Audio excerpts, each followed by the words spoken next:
আসসালামু আলাইকুম বন্ধুরা, আশা করি সবাই সুস্থ আছেন। বন্ধুরা, দীর্ঘ আলোচনা এবং পর্যালোচনা করার পর অবশেষে যুক্তরাষ্ট্র ইউক্রেনকে 50টি টামাহক যে লং রেঞ্জের মিসাইল রয়েছে সেটা দেওয়ার সিদ্ধান্ত নিয়েছে। যে সিদ্ধান্তকে স্বাগত জানিয়েছে ইউরোপীয় ইউনিয়ন, তবে এই পদক্ষেপের তীব্র প্রতিক্রিয়া জানিয়েছে রাশিয়া এবং সতর্কতা বার্তাও দিয়েছে। রাশিয়া রিসেন্টলি তার স্টেটমেন্টে এমনটাই বলেছে যে যুক্তরাষ্ট্রের কাছে বর্তমানে 4150টি টামাহক মিসাইল রয়েছে, যেখান থেকে তারা 50টি ইউক্রেনকে দেবে। আর এই 50টি টামাহক মিসাইল ইউক্রেনের যে যুদ্ধক্ষেত্র রয়েছে তার গতিপথ পাল্টে দেওয়ার জন্য যথেষ্ট নয়। এখন 50টি টামাহক মিসাইল যুদ্ধক্ষেত্রে বড় কোনো পরিবর্তন যদি আনতে না পারে, তাহলে রাশিয়ার এত চিন্তার বিষয় কি? কেন রাশিয়া এত বড় ধরনের প্রতিক্রিয়া বা পাল্টা প্রতিশোধ নেবে ঘোষণা দিচ্ছে? দেখুন, এই বিষয়ে ব্যাখ্যা পরিষ্কারও করেছে রাশিয়ার পক্ষ থেকে মিস্টার পুতিনের যিনি নিরাপত্তা উপদেষ্টা রয়েছেন দিমিত্রি পেসকভ, তিনি তার টেলিগ্রাম বার্তায় লিখেছেন যে টামাহক ক্ষেপণাস্ত্রগুলো সাধারণ ওয়ারহেড এবং পারমাণবিক ওয়ারহেড যুক্ত করেই কিন্তু সেগুলো প্রেরণ হতে পারে।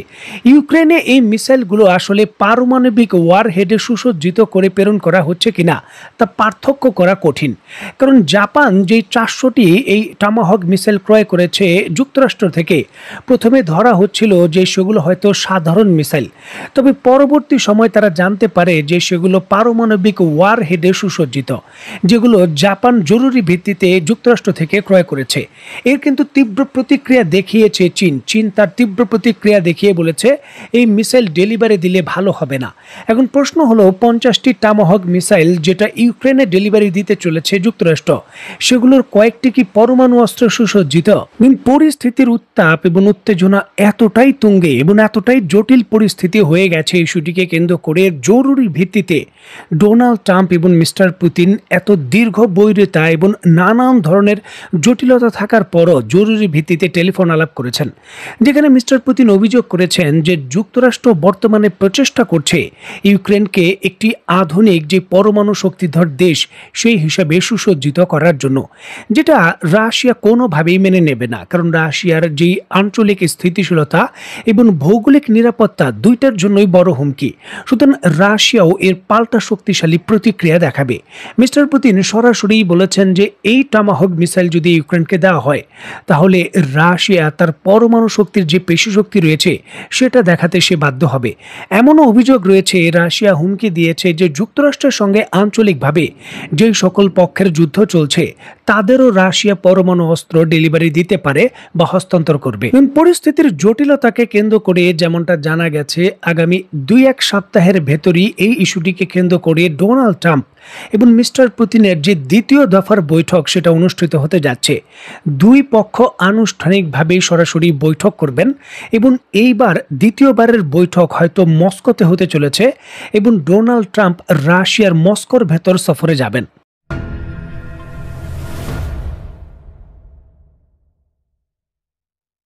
দেখুন, ইউক্রেনের যুদ্ধক্ষেত্র রাশিয়াকে চাপ প্রয়োগ এবং ইরান থেকে রাশিয়ার সম্পৃক্ততা দূর করার একটা বড় কৌশল হিসাবে যুক্তরাষ্ট্র ব্যবহার করছে, হাতিয়ার হিসাবে ব্যবহার করছে।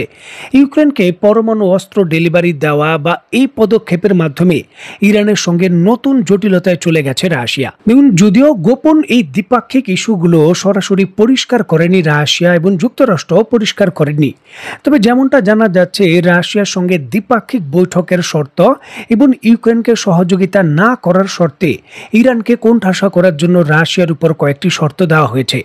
যে শর্ত ইস্যুকে কেন্দ্র করেই জরুরি ভিত্তিতে আলোচনার জন্য ইরানের বর্তমান যিনি নিরাপত্তা পরিষদের প্রধান রয়েছেন আলী রেজানি জরুরি ভিত্তিতে রাশিয়া সফর করেছেন এবং পুতিনের সঙ্গে দেখা করেছেন। অত্যন্ত গুরুত্বপূর্ণ এই ইস্যুটিকে কেন্দ্র করে স্ক্রিনে নিশ্চয়ই আপনারা দেখতে পাচ্ছেন মধ্যপ্রাচ্যের বড় সংবাদ মাধ্যম আরাবিয়া ইংলিশ এবং ইরানের সংবাদ মাধ্যম মেহের নিউজ এজেন্সি এবং অন্যান্য সংবাদ মাধ্যম নিশ্চিত করছে এই জরুরি বৈঠকটির সত্যতা। গতকালকে এই জরুরি ভিত্তিতে ইরানের যিনি নিরাপত্তা পরিষদের প্রধান রয়েছেন আলী রেজানি পুতিনের সঙ্গে এই রুদ্ধদ্বার বৈঠক করেন, যেখানে ইরানের সংবাদ মাধ্যমগুলো নিশ্চিত করছে মিস্টার পুতিনের পক্ষ থেকে এই আলী রেজানির মাধ্যমে আয়াতুল্লাহ খামেনির কাছে একটি শক্তিশালী গোপন বার্তা দিয়েছেন পুতিন, যেখানে ডোনাল্ড ট্রাম্প এই রাশিয়া এবং ইউক্রেনের যুদ্ধ এবং ইসরায়েলের সঙ্গে সমঝোতা এই সার্বিক ইস্যুকে কেন্দ্র করে একটি প্ল্যাটফর্ম আকারে ধাপে ধাপে কিছু প্রস্তাব দেওয়া হয়েছে, যেটা মিস্টার পুতিন যুক্তরাষ্ট্রের পক্ষ থেকে ইরানের সুপ্রিম লিডার আয়াতুল্লাহ খামেনির কাছে পৌঁছে দিয়েছেন। দেখুন, যুক্তরাষ্ট্রের পরিষ্কার বার্তা, রাশিয়ার সহযোগিতায় যদি ইরান পারমাণবিক শক্তিধর দেশ হতে পারে, তাহলে ইউক্রেন কেন যুক্তরাষ্ট্রের সহযোগিতায় পারমাণবিক শক্তিধর দেশ হতে পারবে না? পরিষ্কার কথা। কারণ 1990 সালে যখন ইউক্রেন তার দেশে থাকা সাবেক সোভিয়েত ইউনিয়নের অন্তত 3000 পরমাণু বোমা রাশিয়াকে ফিরিয়ে দিয়েছিল, ওই সময় যে শান্তি চুক্তি হয়েছে সেখানে লেখাই ছিল রাশিয়া যদি আবার ইউক্রেনে আক্রমণ করে, তাহলে যুক্তরাষ্ট্র চাইলে এই ইউক্রেনের যে ফেরত দেওয়া পরমাণু বোমা রয়েছে তার একটা অংশ ফেরত দিতে পারে। সুতরাং আইনি কাঠামোতে যুক্তরাষ্ট্রের সুযোগ রয়েছে ইউক্রেনকে পারমাণবিক শক্তিধর হিসাবে সুসজ্জিত করার। এখন যুক্তরাষ্ট্র এটা করবে না, বিনিময়ে যুক্তরাষ্ট্রের লাভ কি? বিনিময়ে অবশ্যই রাশিয়ার কাছ থেকে ইরানের সঙ্গে সম্পৃক্ততা এবং ইরানকে সামরিক সহযোগিতা থেকে বিরত থাকার রাশিয়ার গ্যারান্টি চায়। আর এটা যদি নিশ্চিত হয়, তাহলে ইরানের সম্ভাব্য যে হামলা, সেখানে রাশিয়ার সহযোগিতা খুবই সীমিত।